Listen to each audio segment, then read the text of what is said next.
5ই আগস্টের আগে খুবই ভালো ছিলাম এবং গাড়ির ব্যবসা আমাদের খুবই ভালো ছিল। এখন দেশে আমাদের গাড়ির ব্যবসাটা নিয়ে চলতে খুবই হিমশিম খাচ্ছি, কিন্তু গাড়ির ব্যবসা ভালো নাই, মানুষের পকেটে টাকা নাই। মতে আগের থেকে খুবই অবনতিতে আমরা চলতেছি, কারণ আমরা গাড়ি চালক এবং গাড়ির ব্যবসা করি। সরকার কে আসলো না আসলো এটা দেখার বিষয় না, কিন্তু সত্যটাকে প্রকাশ করাটাই আমাদের মূল দায়িত্ব। এখন আমি আজকে 5ই আগস্টের পর থেকে আমাদের যে একটা বিজনেস নিয়ে আমরা আসছি, সেই বিজনেসের খবরটাই আমি বলতে পারবো। এই ব্যতীত অন্য কিছু আমি বলতে পারবো। আমরা আগে 5ই আগস্টের আগে খুবই ভালো ছিলাম এবং গাড়ির ব্যবসা আমাদের খুবই ভালো ছিল। এখন দেশে আমাদের গাড়ির ব্যবসাটা নিয়ে চলতে খুবই হিমশিম খাচ্ছি, কিন্তু গাড়ির ব্যবসা ভালো নাই, মানুষের পকেটে টাকা নাই।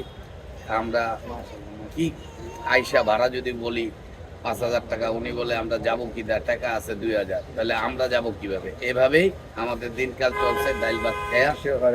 আর পুলিশের হরানি তো রাস্তাঘাটে এটা স্বাভাবিক আছেই, আনলিমিটেড।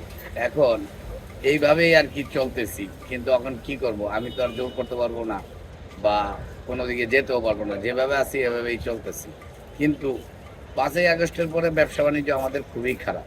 এই দেশের টাকা পয়সা এখন কারা নিছে, কারা কি করছে তা তো আর আমি বলতে পারবো না, কিন্তু মূল গোড়াটাই তো হলো, মনে করেন যে দেশ ঠিক মতো নাই, চলাফেরা নাই, কারণ দেশের সরকার গঠন নাই, প্রতীক্ষিত সরকার নাই, এখন ভাসমান সরকার।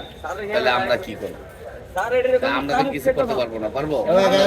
সাধারণ জনগণ আমরা যাই রুজি করি তাই খাই। আগে যেরকম সরকার গঠন ছিল, একটা সরকার ছিল, সেইভাবে মনে করেন দেশটা নিয়ন্ত্রণে ছিল। দেশের তো কোনো মা বাপ নাই, বা রাস্তাঘাটে চলাফেরা করি এটারও কোনো নিরাপত্তা নেই।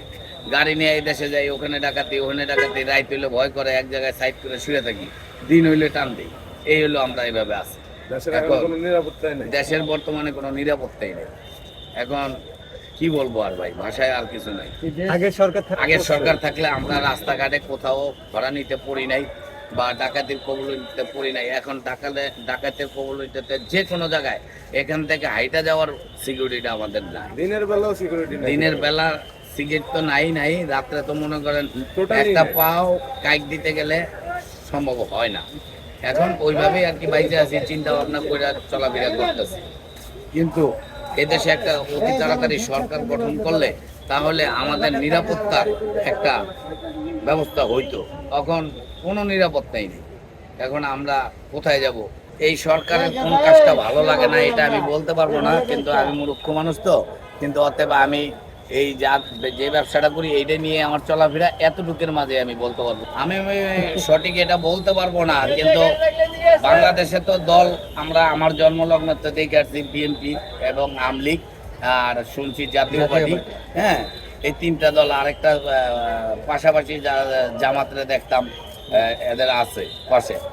কিন্তু এখন আমি কি থেকে কি বলবো এটা বলতে পারি না। এখন কোন সরকার আসলে তো দেখতে আছি যে কে ভালো করবো কে মন্দ করবো এটা তো বলার আমার কোনো নাই।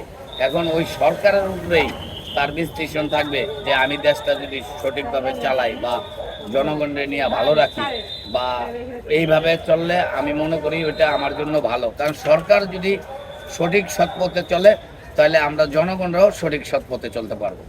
যদি সে পয়সা ভালোভাবে যেই পাস করুক, পয়সা যদি তার জনগণের উপর দিয়ে আশা রাখে যে আমি ভালো দেখাচ্ছি, কিন্তু মূলত জনগণ ভালো পাইল না, তাহলে এটার তো আর কেউ জোর করে কিছু করাইতে পারবো না। সরকার বসবে, বসার পরে আমাদের ভালো মন্দ চলতে ফিরতে দেখা যাবে সে ভালো করতেছে না খারাপ করতেছে।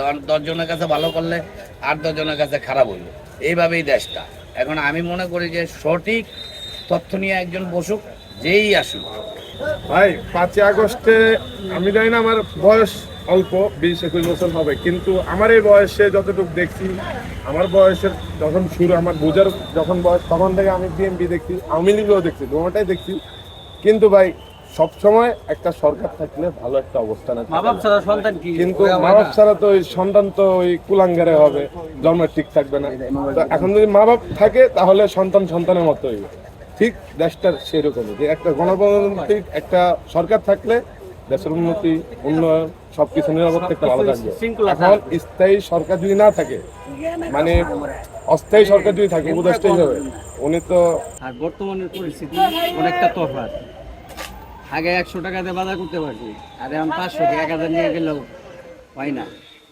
সময় পরিপ্রেক্ষে আর কি আমাদের মোকাবেলা করতে হয়।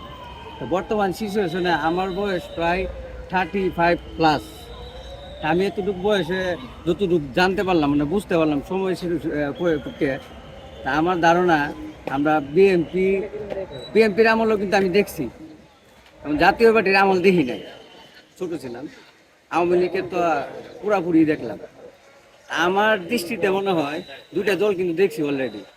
যদি ইসলামিক রাষ্ট্র যদি আমরা কায়েম করতে পারি, ইসলামিক দল যদি আসে, তাদের প্রতি আমরা আশ্বাস নিতে পারি এবং তাদেরকে চান্স দেওয়া দরকার, এটা আমার দৃষ্টিতে মনে হয়।